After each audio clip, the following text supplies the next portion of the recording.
Boa tarde para todos. Hoje estamos na nossa 73ª Happy Hour na internet e temos a honra e o prazer de ter como convidado o professor Bayard do Coto Boiteau. Professor Bayard, muito bem-vindo para a nossa Happy Hour. O professor Bayard é doutor em Ciências Turísticas e doutor em Direito da Cidade, professor, escritor, pesquisador, com 50 livros publicados. Atualmente é funcionário público e atua voluntariamente como vice-presidente executivo da Associação dos Embaixadores de Turismo do Rio de Janeiro. É gerente de educação do Instituto Preservale, coordenou os cursos de turismo na Universidade, Faixa, Uniswam, atuou na Rio Tour como diretor de operações turísticas e coordenador do Centro de Estudos Turísticos, foi chefe de gabinete da Turis Rio, atuou na Embratur, no Rio de Janeiro, é palestrante nacional e internacional, já tem publicado mais de 3.000 artigos, fala francês, inglês, espanhol e português fluentemente, e tem noções de alemão e árabe. Conhece 185 países, o que representa quase 90% do mundo. Falta ir para a Lua, Bayard. É verdade, Mireia, é verdade. Next. Bayard, muito bem-vindo, querido. Eu te passo o microfone. Muito obrigado, Mireia, pela oportunidade de estar aqui hoje com vocês e poder conversar um pouquinho sobre o que vem ocorrendo em âmbito brasileiro, em âmbito mundial, nessa retomada da atividade turística. Eu queria começar dizendo que as pessoas estão falando muito em retomada, sem que haja efetivamente uma verdadeira retomada. Na realidade, o que nós estamos notando ao longo dos últimos anos, e estamos notando, sobretudo, nesses primeiros meses em que a vacinação chegou a um ponto muito positivo, que ajuda bastante, não é? Então, eu acho que esse avanço da vacinação é muito importante para que a gente tenha efetivamente um incremento da atividade turística, mas, por outro lado, há um descaso com a Covid por parte das autoridades. As pessoas não estão mais usando máscara em locais fechados, as pessoas estão se aglomerando, enfim. E isso não é bom. Eu acho que isso é uma coisa que a gente tem que manter sempre presente. Como diz a minha amiga, doutora Margarete Dalcomo, a máscara é doravante obrigatória. A gente vai ter que usar a máscara, assim como fazem outros povos. Você, por exemplo, vai ao Japão, e é um exemplo de solidariedade. Quando a pessoa, por exemplo, está um pouco gripada, ela usa a máscara para proteger as outras pessoas. É verdade. Mas o que a sua está aí seco, Mireia, mas o que eu acho que aconteceu foi que uma parte da atividade turística conseguiu sobreviver.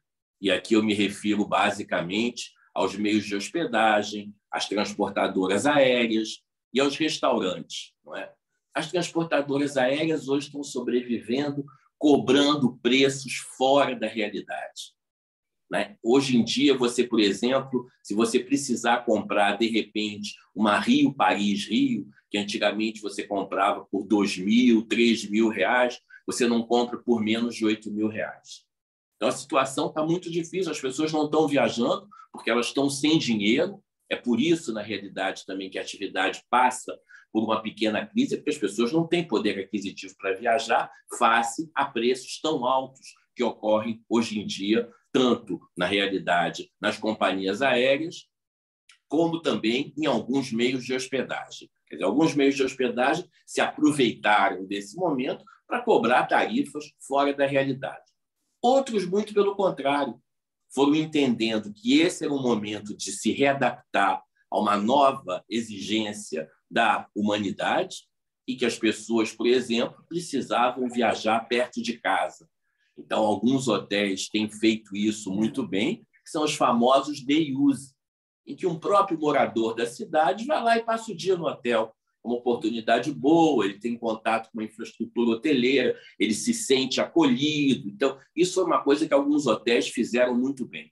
Muitos hotéis têm demonstrado muita solidariedade. Um exemplo, Mireille, é a cadeia Accor. Eu sempre pego, na realidade, como exemplo, o Hotel Fairmont Rio, que é hoje gerenciado pelo embaixador de turismo do Rio, Neto Moreira, e que faz um trabalho grandioso, quer dizer, não só em prol da hotelaria, mas em prol dos seus colaboradores, em prol do entorno do hotel. Porque é importante também, quer dizer, a atividade turística não é só uma coisa glamourosa de comercializar produto, é, sobretudo, uma coisa de integração com o entorno. Então, para você ter uma noção, o Hotel Fairmont Rio abriu as suas instalações para vacinação. As pessoas puderam se vacinar dentro do hotel. É uma demonstração de apreço pelas pessoas. Solidariedade. É uma de solidariedade pelo aquele entorno que está ali na realidade. O Hotel Fairmont, com certeza. O Hotel Fairmont, até hoje, mantém todos os seus colaboradores de máscara. Todo mundo trabalha de máscara lá dentro. Por quê? Porque ele quer proteger os seus colaboradores. Quer dizer, ele tem essa preocupação. Os hóspedes, infelizmente, a gente não tem mais como obrigar a colocar máscara, porque o prefeito da cidade do Rio de Janeiro, de forma equivocada, na minha humilde opinião, liberou o uso de máscara, na minha humilde opinião. Liberou a apresentação do certificado de vacina, inclusive na Avenida dos Desfiles durante o Carnaval. Por isso é que nós tivemos, sem dúvida alguma, um aumento de contaminação muito com grande. Certeza. Não é? E a gente tem notado uma outra coisa também, quer dizer, é uma falta de um discurso efetivo de se falar da... Tem muita gente aí que diz, não, porque eu estou preocupado com a Covid. Não está absolutamente nada. Eu vejo todas essas pessoas em eventos, se aglomerando, e elas não estão preocupadas, assim como não está o prefeito. Agora, uma coisa que eu acho, Mireille, é que nós somos sobreviventes da Covid e que nós temos que viver. Nós não morremos. É uma coisa que a gente tem que ter em mente também, que a gente não morreu, que a gente está aqui e que a gente precisa, na realidade, continuar caminhando, não é? Dentro do possível. Não é? Outros também que foram muito prejudicados dessa pandemia foram as agências de viagens. Só para você ter uma noção, no estado do Rio de Janeiro, fecharam aproximadamente 60% de todas as agências que existiam. Que loucura! As que estão aí hoje em dia têm muita dificuldade para sobreviver, até porque o exportativo não está muito fácil. Quer dizer, vender na realidade, a não ser que você tenha tido, durante a pandemia, algumas ideias boas e que você tenha conseguido, de alguma forma, manter a sua marca acesa através de um trabalho efetivo institucional. Eu dou um exemplo para você. Uma agência, por exemplo, que consegue sobreviver, apesar de tudo, é a Nice Via Appia Turismo. O que ela fez, na realidade? Ela foi mudando a sua estrutura.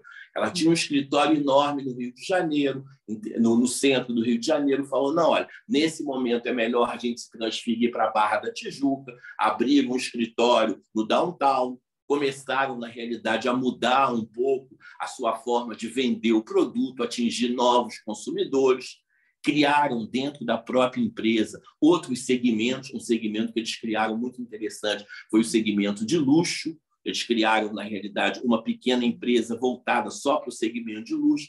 Esse é um segmento, Mireille, que está sobrevivendo. Porque são pessoas que têm alto poder aquisitivo, que querem viajar e que, na realidade, conseguem pagar os preços hoje que o mercado exige. Então, esse é um mercado que consegue, sem dúvida alguma, sobreviver. Que é o mercado, na realidade, do luxo. Não é? Ele consegue sobreviver. Também, Baiar, aqui no estado do Rio de Janeiro, em São Paulo, Minas, tem muitos aqueles hotéis fazenda, que também eu assisti num programa na televisão, eu me apaixonei. Tem lugares belíssimos, né, que são estruturas antigas, né, antigas fazendas, que revitalizaram para o turismo, né? Então, você pode, vamos assim, viajar no tempo, de certo modo, uma tranquilidade, você está respirando ar puro, né, do campo, e eu acho que isso é muito atraente. Eu estou querendo ir, porque me atrai bastante, né? Aquela vida mais tranquila, né? Não, desmerecendo o Rio de Janeiro, que eu amo, né? Mas de vez em quando você poder, né, tirar uns dias num local desse é o paraíso, né? Você tem toda a razão, Mireille. Aquela região do Vale do Café, ela tem ali uma série de fazendas que vivem, sem dúvida alguma, a sua herança histórica, que conseguem preservar a sua herança histórica. Nesse momento da pandemia, que a gente precisa de lugares abertos, são lugares extremamente abertos, onde você respira, onde você passeia, e que algumas conseguiram unir o glamour, na realidade, à fazenda. É o caso, por exemplo, da Fazenda São Luís da Boa Sorte, em Vassouras, que é uma fazenda de alto luxo.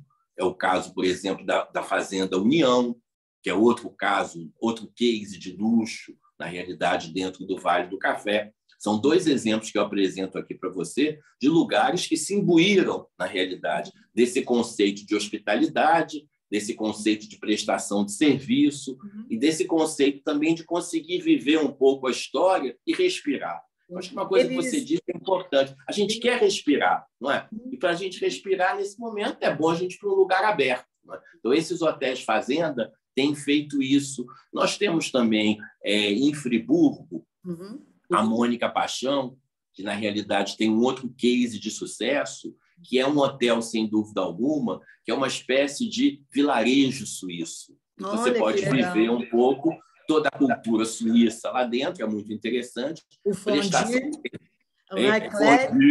é verdade. Prestação de serviço muito boa. E o que ela conseguiu? Durante toda a pandemia, ela tem conseguido, lá no Le Canton, o nome do hotel é Le Canton, ela tem conseguido no Le Canton implementar uma política efetiva de melhoria, não é, para os colaboradores. Sempre eu acho isso muito importante. Mireille, quando eu vejo algum gestor que tem preocupação com os colaboradores, que valoriza os colaboradores, eu acho que, na realidade, eles estão no caminho certo. Então, a Mônica Paixão é um exemplo. É comigo, caminho do sucesso, pode crer. A Mônica, eu digo para você, Mireille, ela é uma gestora que está ali todo o tempo preocupada com todo mundo, e todo mundo está preocupado com ela, e está preocupada também com as metas. Quer dizer, eu acho que a gente, na realidade, uma coisa que a atividade turística às vezes não faz é jogar um pouco assim no escuro. Quando a gente, na realidade, quer implementar um negócio, a gente tem que ter metas previamente definidas, a gente tem que ter resiliência, a gente tem que ter planejamento para poder, sem dúvida alguma, alcançar os nossos objetivos. E isso talvez seja uma coisa que falte à atividade turística como um todo. As pessoas vivem um pouco um glamour interno, se acham muito importantes, porque eu sou presidente da empresa tal. Aí você vai lá, são 3 pessoas dentro de uma salinha. Então, ele é presidente dele, da filha dele que trabalha lá em Dubai. Não, ele não é presidente, ele é um gestor. Não tem esse glamour assim na cabeça das pessoas. Porque, na realidade, elas viajaram muito, foram para muito... Mas eu acho, Baiá, eu acho que isso é uma característica não só no turismo, eu acho que em outras áreas também, né? Em vez da pessoa mostrar o serviço e dali você se destaca pela o que você produz, da forma que você elabora o seu trabalho, é que as pessoas vão te aplaudir, não pela sua titularidade. Entende? Isso você tem razão, mas você sabe, no turismo tem um pouco isso assim, de um nariz um pouco empinado, não é? A pessoa tem um nariz um pouco empinado assim, e porque ela já viajou na primeira classe da Emirates, e porque ela se hospedou no hotel e tal. E muitas vezes... É insignificante, gente, perante, né, Com certeza. E muitas vezes ela fez isso, Mireille, no chamado Fan Tour, que é um tour de familiarização, em que ela viu tudo em 4 dias, e que, na realidade, não teve efetivamente o conhecimento daquele local. Então, eu acho que falta um pouco, muitas vezes, aos profissionais de turismo, humildade. Sobretudo nos gestores, não no pessoal operacional. No pessoal operacional, não. E a gente falava em resiliência, em mudança, Mireille, e eu penso assim, no setor de alimentação, uma mulher que fez um trabalho, uma revolução, foi a Bernadette Simonelli nos restaurantes Fratelli. Ela começou a ver que as pessoas não estavam saindo para comer, não podia abrir o restaurante. É uma loucura, não é? Tinha um grupo de funcionários ali, de colaboradores que precisava sobreviver. Pensando nisso, o que ela fez? Ela transformou o restaurante dela num sistema de delivery. Comprou motos, começaram a entregar comida e, com isso, começaram a sobreviver. Eu acho que a nossa sobrevivência, Mireille, está, sem dúvida alguma, em nos adaptarmos aos novos tempos, Sim, nos adaptarmos aos desafios. Somos todos bem criativos, né, na necessidade, e também nós estamos sendo postos à prova, eu acho, que o universo, né, quem imaginaria há 5 anos atrás que, de repente, o mundo ia parar? E olha o que aconteceu. Nós paramos durante um período, né? E então é um momento de reflexão, de se reestruturar, reavaliar o que realmente é importante, né?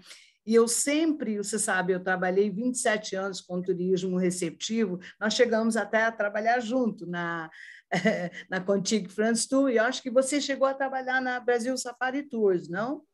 Não, só na Contigo. Ah, tá.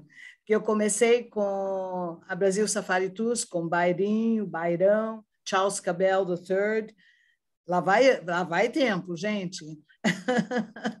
E realmente o turismo é uma cachaça, gente. Quando você entra, você conhecer pessoas do mundo todo, né? E fora depois as viagens que eu pude fazer também, e com certeza você também, Baiá, que a gente percebe como o Rio e o Brasil são tão especiais, né, dentro do conceito mundial, e como o turismo receptivo seria uma fonte de recursos inesgotáveis, porque nós temos belezas absolutamente incríveis, desde montanhas, praias, a Amazônia, a Foz do Iguaçu, as cataratas, né? A própria história do Brasil, a nossa culinária tão diversificada por causa das imigrações, né, que já tivemos da Europa, da África, enfim, e isso enriquece muito a população brasileira. Eu sempre falo que na agricultura, que é fundamental, nosso alimento, né, tudo tem um timing. Na indústria, você tem também um timing. Mas no turismo, cheguei, comi, dancei, cantei, apreciei as vistas belíssimas, comprei os souvenirs, já mandei através do meu celular as fotos, aguçando, né, a curiosidade dos meus amigos, que, podendo, estarão no próximo voo vindo para cá, né? Agora, a segurança que é fundamental, né? E isso, de certo modo, nos preocupa, né, Baiá? É verdade. Você está falando aí sobre as políticas de turismo, e é uma pena, eu devo dizer para você, que a gente tenha tanta gente ocupando cargos públicos que quer fazer daquele cargo público ali um trampolim para ser deputado, para se reeleger, ou para alguma coisa em que não se interessa. A gente viu isso agora aqui no estado do Rio de Janeiro. A gente tem 2 exemplos, a presidente de uma empresa de turismo e um secretário de Estado de turismo, que eles, na realidade, a gente viu que o que eles queriam é se eleger e que eles aproveitaram aquele momento para isso. Então, faltam essas políticas públicas de turismo. E o pior que eu acho, Mireille, aqui entre nós, é o puxa-saquismo dos presidentes das entidades de classe. Não é possível que um presidente de entidade de classe seja tão puxa-saco das autoridades. Eu vou dizer para você, eu falo isso porque eu já tive no lugar de autoridade. E eu sei como eles puxavam o meu saco naquele momento. Como eles faziam festas e coquetéis, diziam que nós éramos os melhores, e nunca tinha tido ninguém na Rio Tour como a gente. E depois eu vi que fizeram isso para todas as pessoas que ali passaram. Então, isso, na realidade, é uma falta de identidade efetiva das associações de classe de turismo no Brasil, que nós temos que pensar isso melhor. São poucas aquelas que realmente vão lá, brigam, têm sua posição própria. E por que isso acontece, Mireille? Para nossa tristeza, É porque o governo barganha com os conselhos de administração dessas empresas e dá aqui um lugar de conselheiro de administração, dá um lugar de um conselheiro aqui, então ganha um dinheirinho aqui, repassa uma verba para outra, e com isso cala a boca das entidades de classe. Eu acho que isso não pode ser. Agora, você se referia a uma coisa que nos preocupa, que é o problema da segurança, não é? E foi engraçado porque o secretário Sávio Neves, o atual secretário de Estado de Turismo, que é também Sim, que eu conheço também. É um homem de uma vontade muito grande de trabalhar, de muito lutar. especial. Ele é um exemplo, ele é especial, eu digo para você, e eu acho que desde que ele assumiu lá a Secretaria de Estado de Turismo, eu tenho visto ele lutando todo dia, sei que os recursos estão parcos, está lá, mas ele ontem, na realidade, deu prosseguimento a um projeto que eu criei quando eu estava na Rio Tour, junto com o José Eduardo Guinle, na realidade, nosso querido Guinle, do Copacabana Palace, que já nos deixou, não é? Já nos deixou, infelizmente. A sua imagem ficou um pouco fora de foco. Deixa eu só te alertar, Baiá. Acho que se você chegar um pouquinho mais próximo, que ela ficou Melhorou? embaçada. Melhorou ou não? Mais ou menos. Agora sim. Agora está bom. Agora tá melhor. Tá bom. Então, Mireia, eu estava dizendo para você que, naquela época em que nós estávamos na Rio Tour, nós criamos o Conselho de Segurança Turística, que era um conselho que reunia Polícia Civil, Polícia Militar, entidades de classe, e que se buscavam ali, na realidade, respostas para problemas pontuais que aconteciam. Isso deu muito certo. Ontem o Sávio retomou esse conselho. Eles falavam até um certo inglês, falavam algumas línguas. Eu me lembro na época. Sim. Então, a gente, na realidade, ontem o Sávio retomou esse projeto. A gente tem o BP Tour, que é aquele batalhão de policiamento das áreas turísticas, mas que, infelizmente, tem um contingente muito reduzido de policiais. Não é? Só para você ter uma noção, ele não chega nem a 400 policiais militares. É um contingente extremamente reduzido. Não é? Eu acho que agora, com essa aproximação do Conselho, a gente vai resolver esses problemas. E a gente tem que resolver um outro problema também, que é o da população de rua, que aumenta diariamente. A gente está com uma população... É terrível. É um cenário que a gente não pode aceitar. Temos que dar dignidade a essas pessoas. Né? Não é lixo, são seres humanos que, por algum motivo, acabaram naquela condição. Então, a sociedade e o governo, né? Por isso que nós temos governos, para solucionar essas situações. Eu não gosto nem da palavra problema, né? E isso tem que ser visto, né? Porque traz muita negatividade para a cidade, de todas as formas. E traz, eu vou lhe dizer, uma sensação de insegurança muito grande. Total. Porque não quer dizer que essas pessoas vão atacar as pessoas. Não. Não vamos ter isso, não. Mas quando você vai passear no centro da cidade e vê aquelas centenas de pessoas nas portas dos bancos, nas ruas, quando você vai passear em Copacabana, eu vou dizer para você, virou hoje uma dele de tanta gente que tem na rua, não é? E as pessoas estão lá e uma dificuldade muito grande de retirar essas pessoas também. Porque não é fácil também, quer dizer, a dificuldade de retirar, de reintegrar essas pessoas ao convívio. Então, eu acho que o problema da segurança, ele passa, sem dúvida alguma, por essa segurança mais efetiva nos locais de interesse turístico. Quer dizer, não é possível que toda hora a gente ouça que um turista, na realidade, foi baleado, outro turista teve... roubado. Esfaqueado. Isso não é nada bom para a imagem institucional, não é? Isso não é nada bom para nós. E eu acho que para que isso melhore na realidade, a gente precisa que as autoridades entendam... Uma atitude séria. Você que o toma uma decisão e você faz isso. Por quê? Se você não fizer nada, a coisa se alastra. Claro, ninguém está fazendo nada.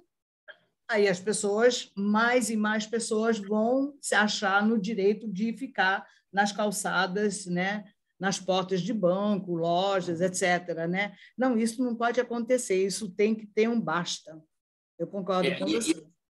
E a gente tem que, com isso, porque aí você vê, os turistas, mesmo os turistas brasileiros, hoje a gente tem muito pouco turista internacional, mas a gente tem turista brasileiro, os brasileiros estão viajando um pouco mais. Eles chegam aqui no Rio de Janeiro e ficam preocupados. Com certeza. Porque essa visão da realidade de população de rua. Sim, sim. Você não viu o que aconteceu no shopping aqui perto, no Village, né? Vi. 12 bandidos entrando num shopping e aconteceu, né, a perda daquele senhor. É muito triste, muito, muito desagradável. E, como eu disse, às vezes, para você resgatar as rédeas do cavalo, você tem que tomar uma atitude séria, né? Para terminar com esse vício que aconteceu, né? As pessoas simplesmente abandonaram a cidade do Rio de Janeiro. Não Você pode. sabe uma coisa, Mireille? Hoje eu estou noticiando isso na minha coluna no Monitor Mercantil. Uma estudiosa que foi presidente do Instituto de Segurança Pública e fez, na realidade, um estudo, comprovou que 46% dos bairros da Zona Oeste do Rio de Janeiro tem milícia e tem, na realidade, traficantes que estão ali exigindo dinheiro para segurança, vendendo botijão de gás, etc. Esse é um outro grande problema do Rio de Janeiro. Quer dizer, atrás dessa falta de segurança está essa pseudo-segurança que é prestada por milícias, por traficantes, enfim, que acabam criando ali, na realidade, um exército paralelo, uma polícia paralela, mas que, infelizmente, não reduz a criminalidade, aumenta, inclusive, a criminalidade. Então, quando eu vi essa retomada do Conselho de Segurança Turística por parte do Sávio, eu fiquei muito feliz, porque eu entendi, Mireille, uma coisa importante, de que se a gente estiver sentado numa mesma mesa, a iniciativa privada, o poder público, as associações de classe, todo mundo junto ali, a gente pode encontrar soluções. Essas soluções, quer dizer, vêm, sem dúvida alguma, de um trabalho conjunto. E é isso que a pandemia deveria ter ensinado. Uma das maiores lições que a pandemia nos ensinou é que nós não somos absolutamente nada sozinhos. É verdade. Nada. Nós temos que trabalhar em grupo e que nós só vamos... Olha o nome, Together for Peace. É verdade, é verdade. Você que é uma mulher, na realidade, que tem em mente essa vontade grande de tornar a paz uma forma de sustentabilidade da humanidade, sustentabilidade do Brasil, você sabe que a gente precisa, na realidade, dessa união. Só que o que eu vejo normalmente é que cada um quer fazer o seu pequeno trabalho individual. Cada um quer estar ali fazendo, eu faço ali, eu faço ali. Eu digo assim, Baiá, o palco é tamanho mundo, cabe todos nós. Traga sua ideia, traga seu projeto, né? E Together for Peace. A gente consegue, sim, melhorar muita coisa, né? Porque a gente sabe, dessa vida você leva o quê? O seu conhecimento, o que de bom você fez nesse planeta Terra, porque a sua alma sobe, né? O resto fica. Mas deixa um legado bonito para futuras gerações, né? Eu acho que isso é o maior prêmio que um ser humano pode deixar, né? O seu legado.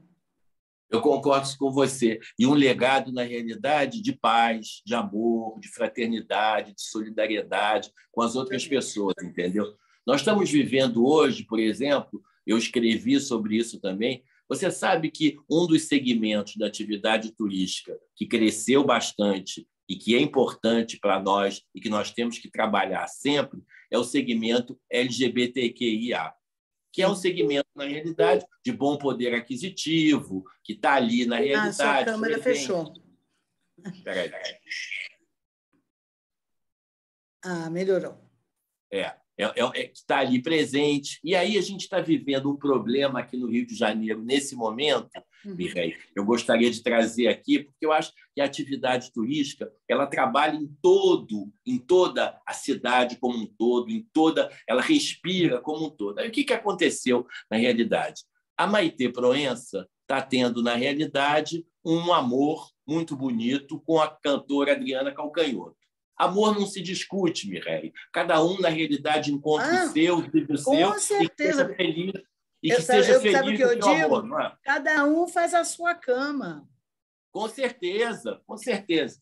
E aí, Mireille, começaram a trazer à tona que ela, na realidade, tinha dito outro dia que ela preferia estar com um homem, mas que, na realidade, ela estava com uma mulher. Ou seja, uma discussão que não serve absolutamente para nada e para colocar em xeque uma pessoa que é uma pessoa ética, que é uma pessoa, na realidade, bonita, que teve a coragem, na realidade, de sair e dizer que estava apaixonada pela outra e viver esse amor.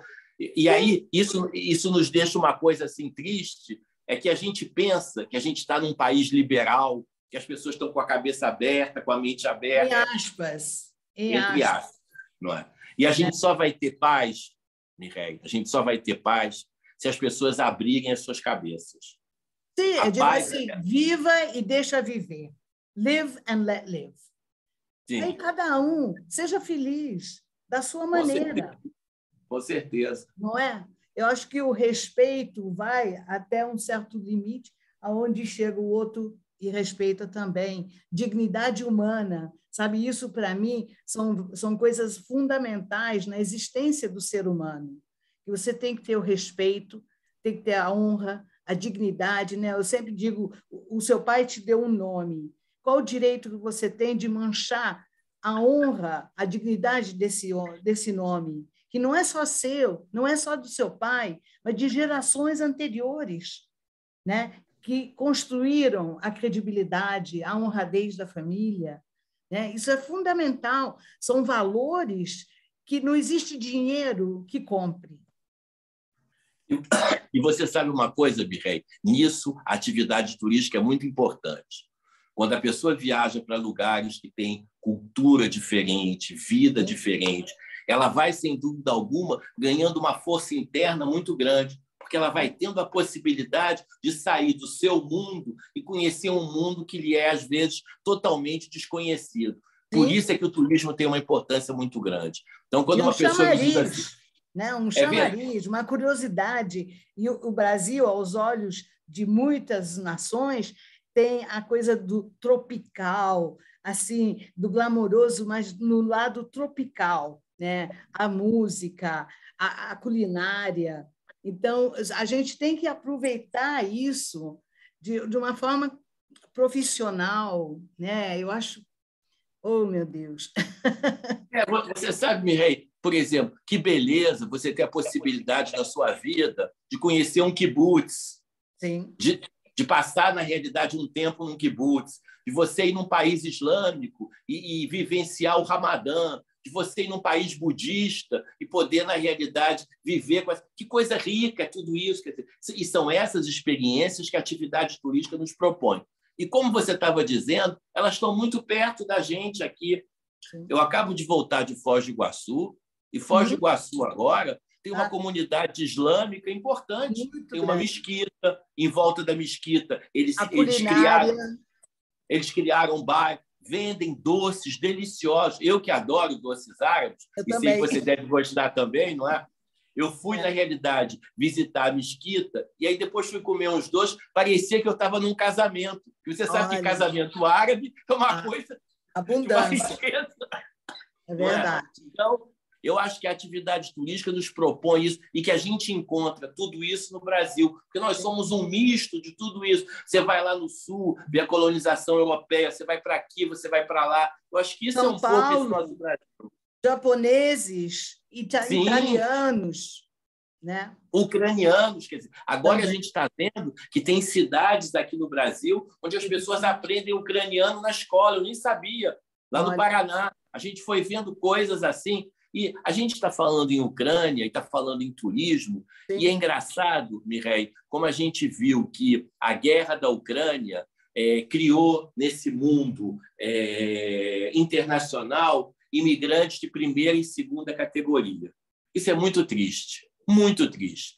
Os ucranianos são abraçados, são recebidos em todos os lugares, que beleza. Não estou criticando. Eu acho que essa é uma atitude digna e que tem que ser feita em relação a eles que estão passando por um momento muito difícil. Mas por que esse mesmo tipo de reação não é feita, por exemplo, com aqueles que vêm da África e tentam ingressar na Europa? Por que eles são escorraçados? Não é? Então, eu acho que se criou também imigrantes de primeira e segunda categoria. Não é? Aqueles, na realidade, que são lourinhos, de olhos azuis, que são bonitinhos, e aqueles outros, coitados, que, para essas pessoas, são de segunda linha, vêm de países mais pobres, enfim. Isso é uma coisa que eu acho que a gente vivencia um pouco também nesse mundo moderno.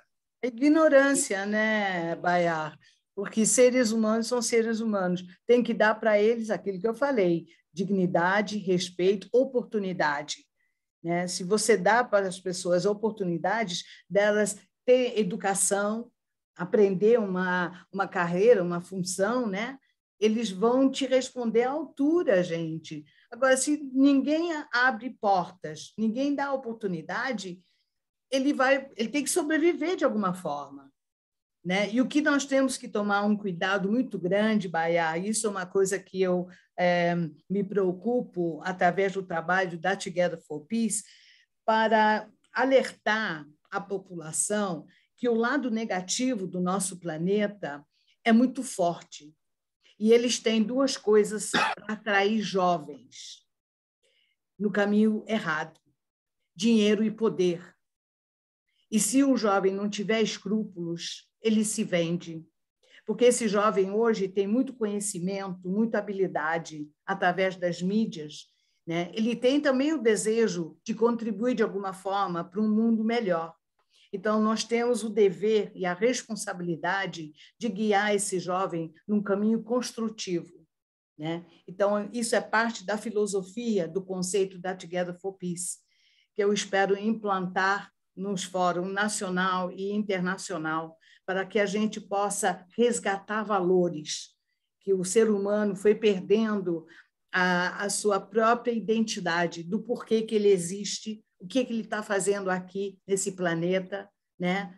E eu acho que essa mensagem vai ser universal, né? Together for Peace, unidos pela paz. Eu queria saber, Baia... Você tem o Código de Ética Mundial do Turismo, que é muito importante da Organização Mundial do Turismo, e ele deixa bem claro que nós temos que incentivar as comunidades anfitriãs. Quer dizer, o nosso trabalho também é preparar essas comunidades anfitriãs, é dizer para elas também o lado maléfico do turismo, porque a gente sempre fala desse lado tão bom do turismo, mas tem um lado maléfico do turismo. Não é? Então, a gente tem que preparar essas comunidades anfitriãs para que elas estejam prontas para receber o turista, que o façam, mas, como você disse, com uma visão grande, com uma visão de humanidade. Porque, senão, o que acontece? Chega lá, na realidade, numa cidade pequena, onde existem umas 4 ou 5 moças que não têm trabalho, chega lá, instala um hotel, daqui a pouco elas viraram prostitutas, porque foi a única maneira que elas tiveram de sobreviver. E aí começam a traficar pequenas drogas, não sei o quê. Então, tudo isso a gente tem que preparar as comunidades anfitriãs.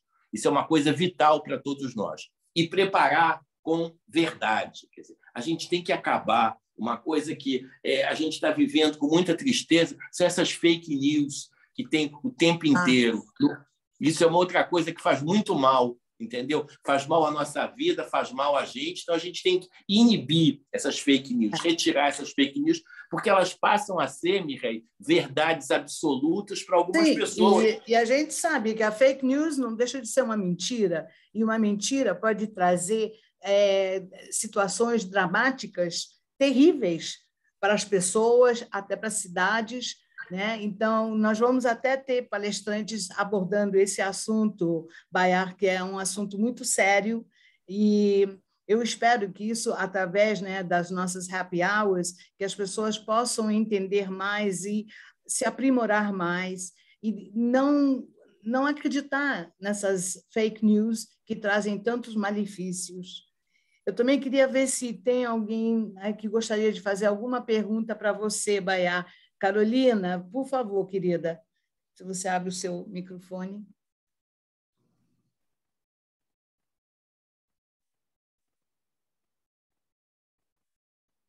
Está conseguindo?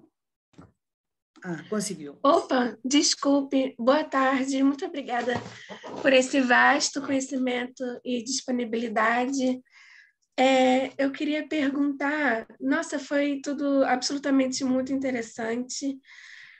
Sobre essas, justamente, primeiro, sobre essas comunidades anfitriãs, no caso, aquelas as quais receberiam, né, pessoas de todos os lugares, quais fossem.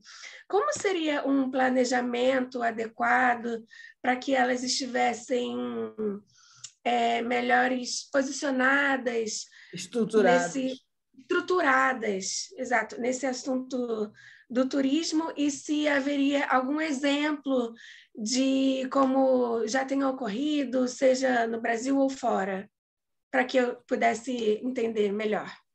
Olha, as comunidades anfitriãs, elas carecem, sem dúvida alguma, de uma devida preparação para receber os turistas. De repente, elas são invadidas por turistas que vão visitar aquela determinada localidade. Então, você tem que preparar essas comunidades em vários aspectos. No aspecto jurídico, que elas saibam quais são os seus direitos e quais são os seus deveres. Não é? No aspecto da educação, você tem que, na realidade, instituir programas específicos de educação voltada para a atividade turística e trabalhar também medidas governamentais que façam com que se preserve aquelas características daquela população. Na realidade, a atividade turística não pode, em nenhum momento, roubar as características da população e fazer com que essa população esteja obrigada a se comportar de alguma forma para agradar os turistas. Ela não está ali para agradar os turistas. Sua origem. Os turistas, Cláudia, é que devem ter respeito pela comunidade anfitriã. Então, é uma outra coisa também, quando você vai visitar uma comunidade que é totalmente diferente da sua, a própria agência de viagens, quando vende o pacote para você, tem que dizer como você deve se comportar. Então, aqui a gente tem o comportamento do turista, o comportamento do prestador de serviço e o comportamento da comunidade anfitriã. São esses três elementos que devem se unir na realidade para que a gente tenha, efetivamente, uma atividade que funcione e que respeite as pessoas que moram naquele local. Eu vou lhe dar um exemplo, você estava pedindo exemplo. Não é? Uma vez eu fui visitar um hotel na selva amazônica, não vou dizer o nome na realidade por questões éticas, mas fui visitar o hotel e ele tinha dentro do hotel uma tribo que ele colocou morando dentro do hotel. E aí, o que ela fazia, essa tribo? Essa tribo, na realidade, ela era o entretenimento dos hóspedes. Eles se entretinham, tiravam fotos, eles fingiam que eram índios, estavam pescando, não sei o quê. O que eles fizeram? Fizeram, na realidade, com que uma aldeia indígena se tornasse, na realidade, um parque de entretenimento. Isso é um ponto de desrespeito a uma comunidade anfitriã. Quer dizer, quando o turista vai para um local desse, ele tem que ter em mente, sem dúvida alguma, como é que ele vai se comportar, o que ele vai ver, que ele não pode levar os seus padrões de cultura para lá, os seus valores para lá. Ficou claro, Cláudia? Ficou super claro, muito obrigada. É um desrespeito tamanho, é muito triste ver isso, sobretudo com brasileiros. A gente deveria defender a nossa identidade, é o nosso valor, é a nossa história, enfim. Uma coisa também, Cláudia, que eu, no meu ponto de vista, não sei do Baiar, mas, por exemplo, quando tinha aqueles tours para entrar nas favelas, eu nunca consegui entender como que a pobreza, porque, afinal de contas, são pessoas humildes que moram em condições subhumanas, virarem atração turísticas. Desculpe, eu não consigo enxergar que isso seja uma atração. Sabe, são pessoas que, infelizmente, nas circunstâncias, vivem naquela condição miserável, né? Onde o Estado, o município, não está dando conta de oferecer uma moradia mais digna, sabe? Então, eu nunca achei que isso seria uma atração turística, né? A gente tem tantas outras coisas que poderíamos oferecer aqui no Rio de Janeiro, né? Em termos de show, por exemplo, nós somos muito pobres, né? Não precisamos botar mulheres despidas para atrair turistas, né? A riqueza musical do Brasil é infinita, né? O chorinho, bossa nova, o samba, samba canção, etc. Né? Não precisamos apelar para esse tipo de atração. Né? A gente até eu já vi muitas vezes críticas a uma determinada pessoa, também não quero dar nomes, né? Nos cartões postais que apareciam na época, né? As mulheres brasileiras quase nuas, né? Na praia. Então, a apelação é por que tirar a beleza da mulher brasileira, que é linda, né? É sensual, não precisa expor uma mulher daquela maneira, né? Para atrair turismo. Você não concorda, Baiar? Olha, eu concordo sim. Quando você fala do Favela Tour, é uma coisa que sempre me preocupou, até porque é uma área de conflito constante. Também. Então, tem sempre muito conflito lá, e as pessoas entram lá, quer dizer, existia uma empresa que fazia um tour nas favelas que as pessoas entravam de jipe, como se elas estivessem fazendo um safari dentro da favela. Né? Então, era um safari, chegavam lá. Então, isso a gente precisa avaliar. Eu acho que a gente pode ter programas de visitação das favelas, até para que a comunidade possa entender que ela pode, sem dúvida alguma, ter algum retorno financeiro com essas visitas, vendendo artesanato, você comprando, vendendo culinária, restaurante, da tia Maria, sim. A muqueca de peixe da tia Tiana, enfim, coisas assim, perfeito. Eu concordo. Sim, eu concordo com você. E aí a gente não teria essa ideia de que a pessoa entrou lá para fazer um safari, entendeu? Não. Quer fotografar as pessoas na rua. As pessoas estão andando ali como se elas fossem... Aí todo mundo querendo fotografar. Agora, é claro que a favela tem uma coisa, que é a beleza que você tem da cidade do Rio de Janeiro, das alturas da favela. Tem vistas muito bonitas. Então, isso pode se trabalhar. Por exemplo, lá na Rocinha, hoje, você tem, por exemplo, restaurantes que se abriram, e que recebe, na realidade, tanto brasileiros... Roda de samba. Feiras de artesanato. Então, com isso, houve uma pequena evolução. Agora, quando você fala em show, realmente você tem razão. Acabou, na realidade, o plataforma, acabou o escala, acabou o oba-oba. A gente não tem mais nada hoje em dia. Se eu perguntar para você onde é que a pessoa pode entender um pouco a manifestação da cultura, da música popular? Não tem. Não tem. A não ser que ela queira ir numa escola de samba. Realmente, algumas escolas de samba se estruturaram, mas é reduzido. Não é? Como uma outra coisa também, que às vezes, na realidade, me deixa um pouco perplexo, é a abertura de terreiros de culto afro-brasileiro para visitação, como se aquilo fosse um espetáculo. Aquilo não é um espetáculo, não é uma religião. Quando você vai numa igreja católica, você não fica pegando as hóstias e fazendo daquilo uma brincadeira. Quando você vai, na realidade, dentro de uma sinagoga, você não fica retirando os quipás e botando um na cabeça dos outros. Absolutamente. É a casa de Deus. É a casa de Deus. E ali você tem os seus ritos. Cada uma dessas religiões... Com certeza. Eu acho que até o fato, por exemplo, de você ir a essas religiões, que é importante, mas sempre, e voltando àquilo que a Cláudia disse, educando a pessoa que vai num lugar desse. Eu tenho certeza, você vê, quanto problema nós temos, às vezes, na Europa, com brasileiros que querem visitar as igrejas católicas com roupa diminuta e que não podem. Não pode. Em Israel também. Você vai no Muro das Lamentações, as mulheres têm que estar com a roupa de manga, saia, não pode ir de pernas de fora, essas coisas. É respeito, gente. É um lugar sagrado, não é? É um lugar sagrado para aquela religião, não é? Com certeza. Né? Você cobrir a cabeça, né? Em certos lugares. Não, isso é fundamental. Né? When in Rome, do as the Romans. Né? Quando em Roma, faça como os romanos. Já dizia muita gente. Né?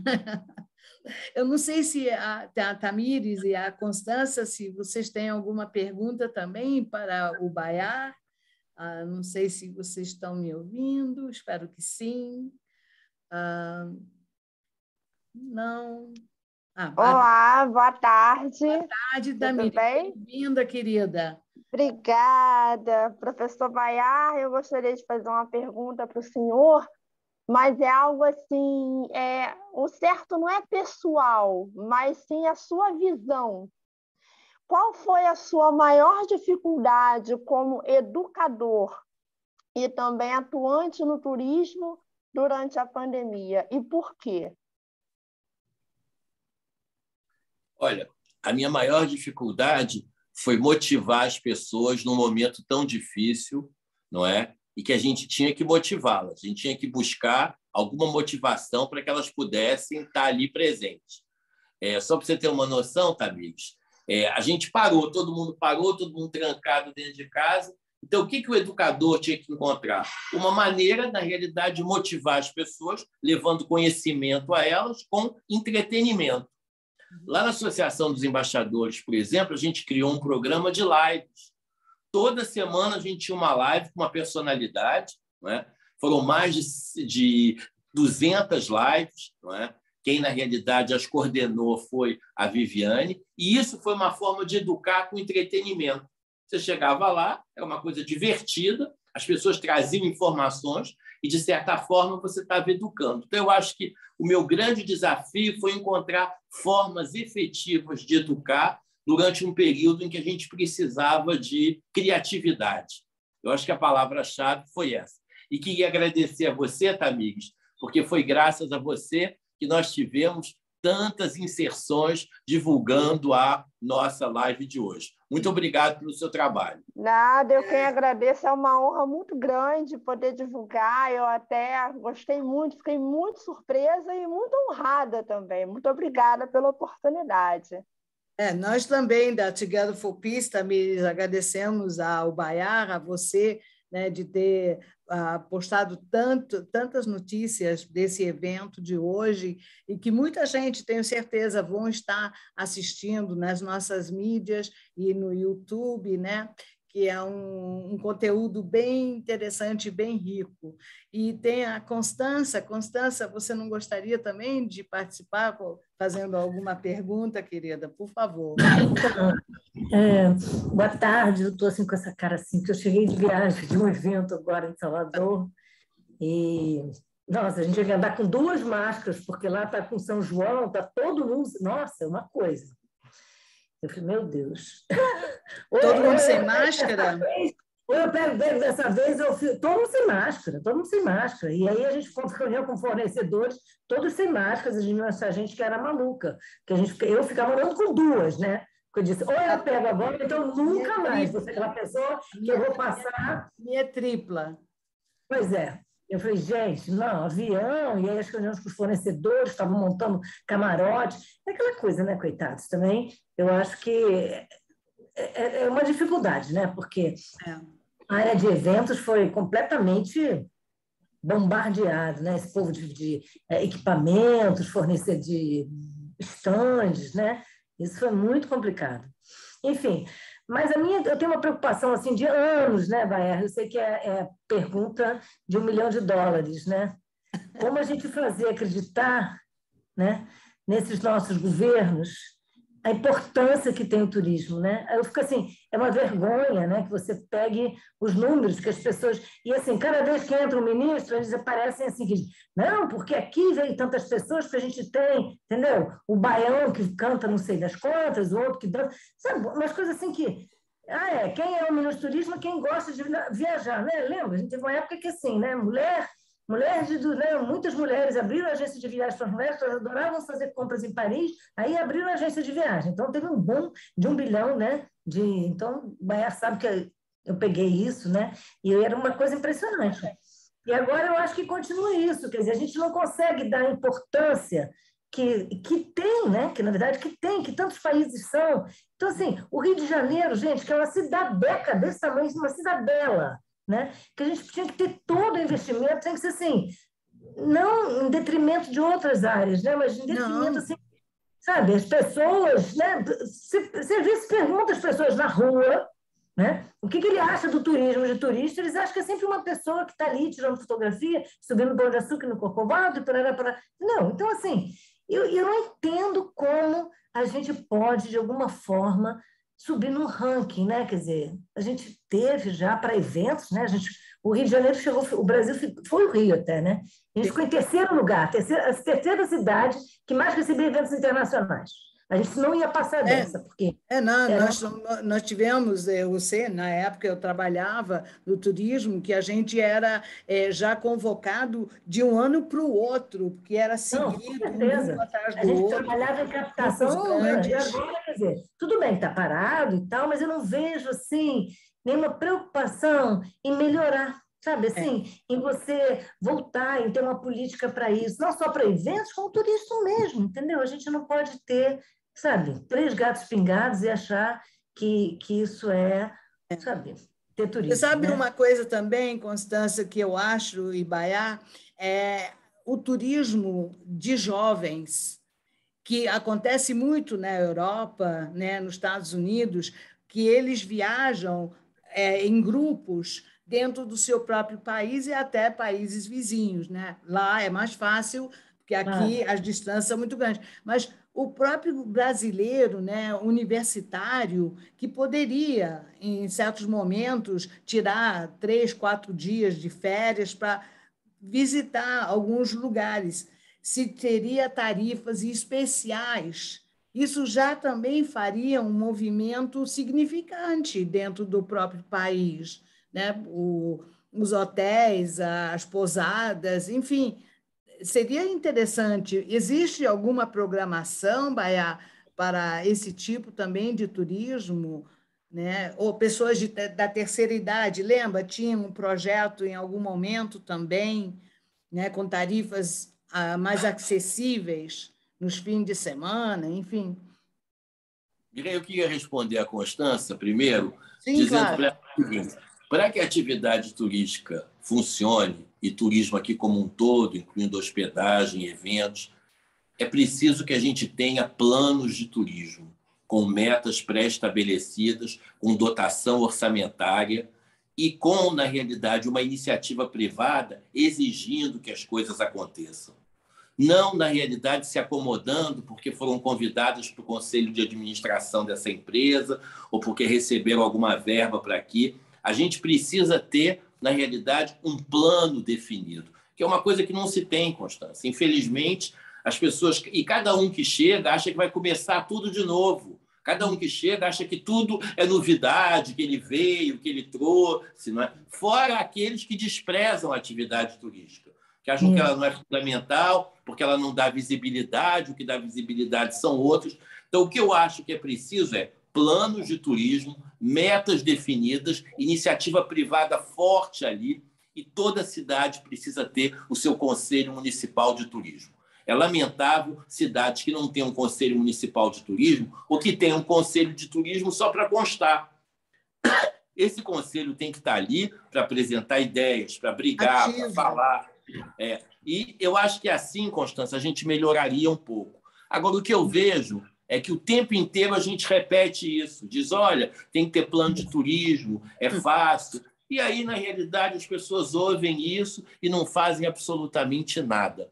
Como você diz, parece que a gente está estagnado, não é? Parece que a gente fica um pouco estagnado aqui, esperando alguém, um sonhador, que vai aparecer, que vem na realidade. Então, eu fico um pouco preocupado com tudo isso. E o que eu lamento, Constância, mais uma vez, é a falta, o silêncio dos poderosos. Isso é uma coisa que eu lamento muito.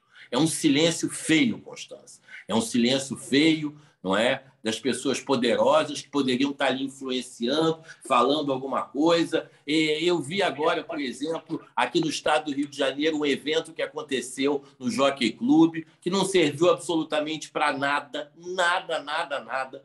Não é? Tiveram que levar as escolas para encher o evento, e todo mundo aplaudindo, dizendo que foi o maior evento, que nunca tinha tido um evento de turismo daqueles moldes. O que é isso, Constância? Quer dizer, o que são essas pessoas? Quem são essas pessoas? Eu fico muito preocupado com isso. Como eu fico também preocupado com a omissão das pessoas em relação aos governos. Quer dizer, as pessoas, na realidade, não dizem as coisas que deveriam ser ditas, ficam aderindo a todos os governos que estão aí. Hoje, você vê, a gente está com um governo para acabar que nos deixou numa situação muito delicada no mundo internacional, nas nossas relações com outros países, nas nossas relações com o turismo, nas nossas relações com a população. A gente sai muito desgastado da administração do senhor que hoje ocupa a presidência da República. Então, a gente sai desgastado com essa administração. Não é? E por quê? Porque muitas vezes as vozes se calam. Não é? As vozes dos poderosos não são suficientes para gritar. E eu acho que a gente tem que estar aí sempre gritando. Você, Constância, é uma mulher que eu lhe conheci há muitos anos, nós já somos amigos há pelo menos 20, 25 anos, Constância, e a sua voz esteve ali sempre presente. Eu nunca vi você, na realidade, dizendo, não, que beleza, o Joãozinho, vamos fazer uma festança para ele. Você dizia, puxa, essa ação é boa, essa ação é relevante, quando tinha que criticar, criticava, a sua posição na BO, que foi sempre assim. Eu acho que é desse tipo de liderança que a gente precisa, Constância. Obrigada. Poxa, que elogio. Já valeu assim, essa cara de quem, nossa, não dormiu 2 noites, entendeu? Ainda com medo dos Covid, mas enfim, foi bom. Não, mas eu acho que a gente tem um produto tão bom. A gente é tão bom vendedor, a gente tem um super produto. Eu não consigo entender, sabe? Não é verdade? Eu concordo com você. Sabe? Para todos os gostos, um estado que nem do Rio de Janeiro, né? Você vê assim agora, por exemplo, aí assim, anda de um lado. O aeroporto hoje em dia, gente, aí faz assim, a gente fez o Stock Car lá. Eu falei, mas na pista do aeroporto os caras acham isso fantástico. Estou acreditando, quer dizer, aí a gente dizia, então, para fechar então para sempre, vai ficar aquela merrequinha. Esse ano, quer dizer, para o ano que vem, nós perdemos 2 eventos já. Só na minha mão, que são eventos menores, que vão fazer em São Paulo e não no Rio de Janeiro, por causa das conexões. Porque os caras vêm da América Latina, param em Guarulhos, já estão exaustos, né, de fazer conexões, de Guarulhos vão para São Paulo e fazer evento lá, entendeu?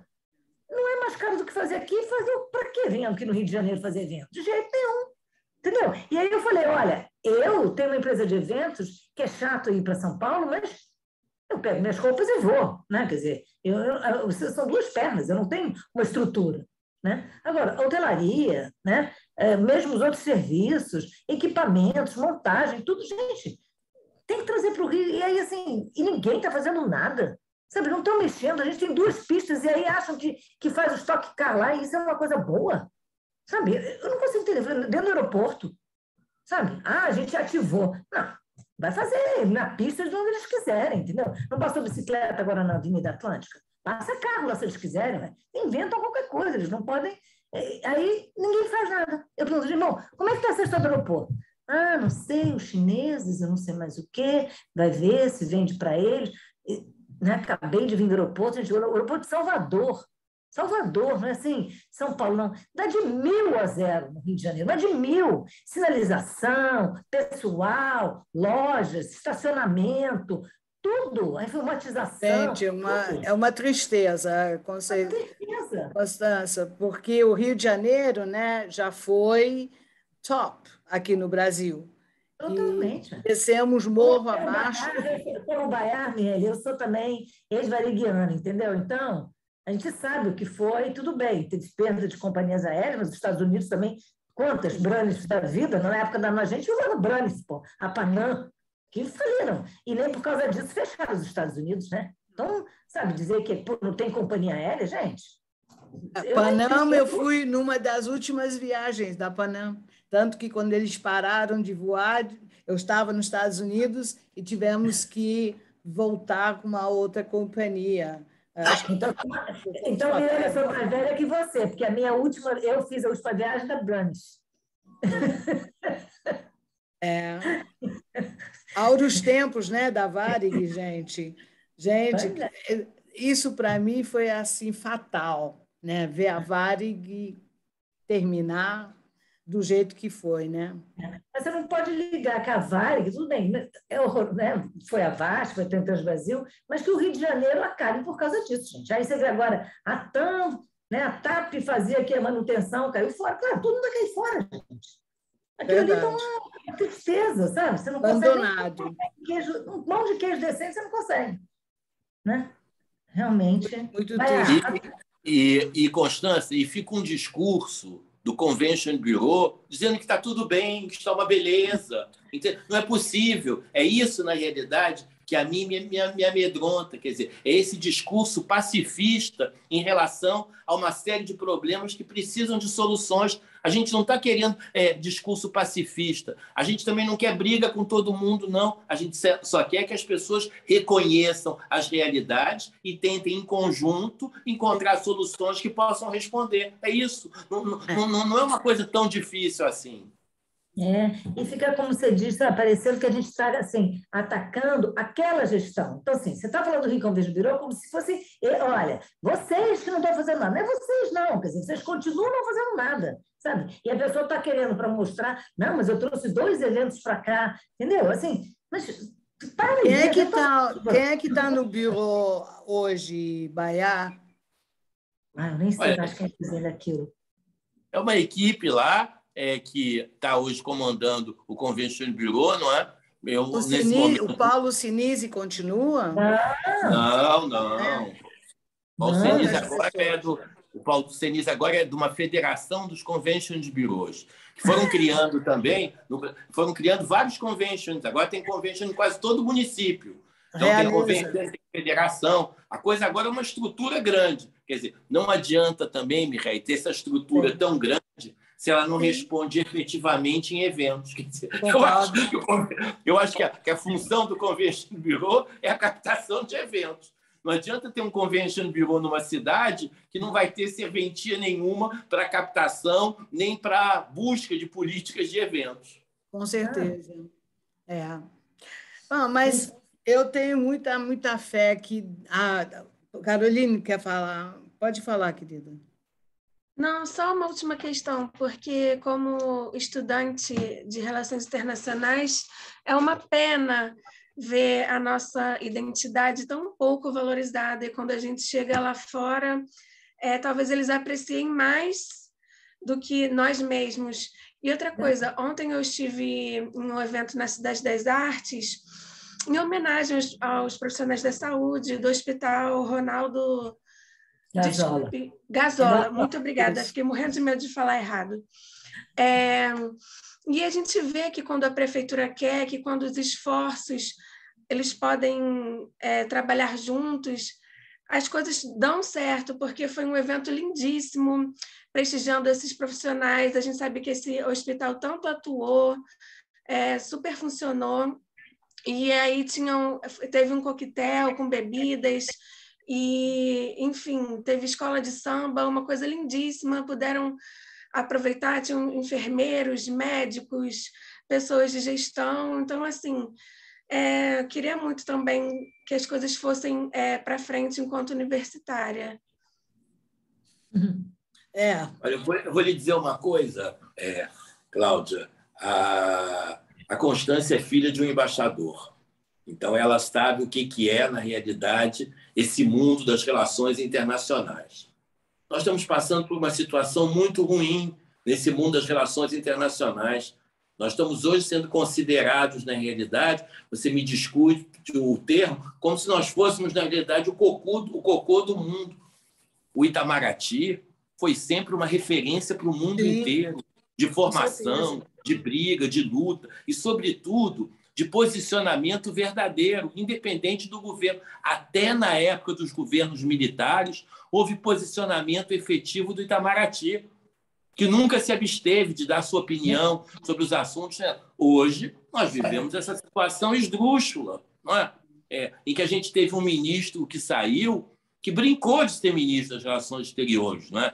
Com as suas teorias, enfim, um pouco assim, não sei nem como chamar as teorias, prefiro dizer, mas, enfim, você que é aluna de Relações Internacionais sabe que isso prejudica muito a imagem do Brasil e prejudica muito o nosso turismo também. Podem ter certeza que essas ações no campo internacional, por exemplo, agora, pasmem vocês, acabou de ser eleito um presidente, na realidade, que é um jovem presidente, que é o presidente do Chile, não é? E que ele indicou o nome de um embaixador para ser embaixador do Chile aqui no Brasil. O nosso presidente ignora, não dá o agreement, fica uma brincadeira. Aí fica dizendo que esses comunistas... Que comunista o quê? Pelo amor de Deus, vamos ter respeito pelas pessoas, que elas sejam comunistas, que elas sejam direitistas, vamos ter respeito. Eu acho que o que falta hoje no nosso país é respeito pelo outro. E que o respeito vem lá de cima e que não tem vindo lá de cima em relação às pessoas. Então, eu fico feliz que você, que é uma aluna de Relações Internacionais, esteja tão interessada também com esse avanço do setor de eventos. 50 mil eventos foram cancelados durante a pandemia. 50 mil eventos. É uma loucura, entendeu? Para esses profissionais de eventos também. Mas que, aos poucos, vão se estruturando, está vendo? A Constância está nos dando aqui 2 exemplos pontuais, 2 eventos que ela vai fazer lá em São Paulo. Os eventos, aos poucos, vão se estruturando. Eu tenho certeza, e com todos os protocolos de segurança. É isso que a gente tem que deixar bem claro. As coisas podem acontecer com os protocolos de segurança. Tudo pode acontecer direitinho. Congressos, convenções, jornadas, tudo pode acontecer. A gente pode fazer tudo isso observando os protocolos de segurança. Certeza. Quero aproveitar, então, Constância, se você permite, é seu marido que foi embaixador? Não, meu pai. Seu pai. E ele aceitaria um convite? Infelizmente, ele faleceu. Que pena. Não, porque eu gosto muito de convidar até profissionais dessas áreas, né, para que possa contribuir um pouco da sua própria experiência, que é muito rico para essa juventude, né, que está aí se formando, né, de aprender mais ainda. Mas, Baiá, você não me falou ainda a minha resposta sobre o turismo para jovens universitários que poderiam, né, circular mais dentro do Brasil com tarifas, né, mais acessíveis. Eu vou lhe ser franco, Virrei, nós estamos passando por um momento em que a classe média está numa situação muito ruim, muito achatada. O brasileiro em si está numa situação muito achatada. Então, as pessoas estão pensando muito mais nas suas necessidades básicas, nos seus pagamentos básicos, do que do viajar propriamente dito. Quer dizer, essas pessoas que a gente vê, os aviões estão lotados. É verdade. No dia eu fui para Foz do Iguaçu, o avião estava lotado. Por quê? Porque concentram 5, 6, 7 voos num voo só. Cancelaram todos os demais e vão, na realidade, colocando todo mundo dentro de um avião. Então, não vamos pensar que esses aviões lotados também é uma resposta efetiva de que o turismo está crescendo. Não é. Porque se a gente olhar o número de passageiros, na realidade, ele vem diminuindo. O que às vezes a Europa proporciona é a possibilidade desses jovens trabalharem nas suas férias. Não é? Sim. Isso, eles viajam sempre trabalhando, eles não viajam às custas dos pais. Eu me lembro, na realidade, na minha adolescência, quantas vezes eu não fui, na realidade, colher uvas na França, quantas vezes eu não passei semanas, na realidade, colhendo maçãs no kibutz. A gente ia num grupo de amigos, ia para lá e colhia uva na França durante 2 semanas. As outras 2 semanas a gente passeava com o dinheiro que a gente tinha ganho. Isso é uma coisa que não existe muito na nossa cultura. Essa vontade, na realidade, de trabalhar e depois de viajar. Não é? Então, isso eu acho que é uma coisa que a gente poderia incentivar também. E teria que se incentivar, outra vez, aquele programa dos albergues da juventude, para que esses jovens pudessem viajar com preços mais competitivos. Porque o conceito de albergue da juventude foi, na realidade, mudando totalmente. Hoje, os albergues da juventude têm quartos privados, tem albergues da juventude que são boutiques. Então, isso foi elevando, sem dúvida alguma, os valores. A gente teria que buscar condições específicas para esses jovens viajar com preços, enfim, mais em conta. E que eles tivessem... Sim. Não, eu acho que o turismo tem várias possibilidades, atrativos, né? E tem que baratear também os custos, como você mesmo disse, né? As passagens aéreas estão caríssimas, né? As próprias estadias. Eu já ouvi muita gente falar, é mais barato sair do Rio e ir para Miami do que ir daqui dentro do próprio país, né? Que às vezes a estrutura até do local não é tão desenvolvida, né? Mas olha, Baia, eu estou felicíssima com a sua presença e esse tema para mim faz parte do meu DNA. Pode acreditar que eu sempre eu falava até com meu marido, eu te dou o divórcio, mas eu não largo o turismo, porque realmente foi uma escola, né? Eu ensinei muito, aprendi muito e sinto falta, né, de estar em contato com pessoas de origens diferentes, lugares diferentes, culturas diferentes. Foi realmente um momento muito marcante da minha vida, que eu sou muito grata, né? Eu gostaria que isso pudesse voltar a acontecer o mais próximo daquilo que nós experimentamos, né, há alguns anos atrás. Então, eu te agradeço a sua participação e te passo o microfone para as suas últimas considerações, que o nosso tempo já correu. Rei, muito obrigado pela oportunidade de conversar um pouco aqui. É uma conversa que nos leva a vários campos do conhecimento. Isso justamente é o que caracteriza a atividade turística, essa pluralidade que o turismo tem, que nos leva desde a comunidade anfitriã, às relações internacionais, aos aviões cheios, ao governo atual, ao Ministério das Relações Internacionais. Nos leva, na realidade, um pouco para vários lugares. E a gente tem que entender, assim como o curso de Relações Internacionais é um curso que dá uma formação plural para a pessoa, o curso de turismo também é aquele que faz com que a pessoa tenha essa capacidade de interagir com várias áreas de conhecimento. Muito obrigado pela oportunidade, muito obrigado por estar aqui. Estou sempre à disposição do que for preciso. Sou uma voz que não me calo, não é? Na realidade, não vou me calar nunca, não agrido ninguém, mas tento, na realidade, dentro das minhas possibilidades, ter um discurso, na realidade, que demonstre comprometimento com o turismo. Não sou político, Fantástico. Não gosto de política, não é? Então, isso é uma coisa que eu levo. Juntou as duas coisas, pronto, é festa. Eu quero aproveitar já e convidar todos vocês, dia 7 de julho, às 15 horas, quando vamos ter a presença do Dr. Rômulo Meni, que vai falar sobre a Ordem de Malta. A gente se vê lá. Muito obrigada. Tchau para todo mundo. Tchau, tchau. Tchau.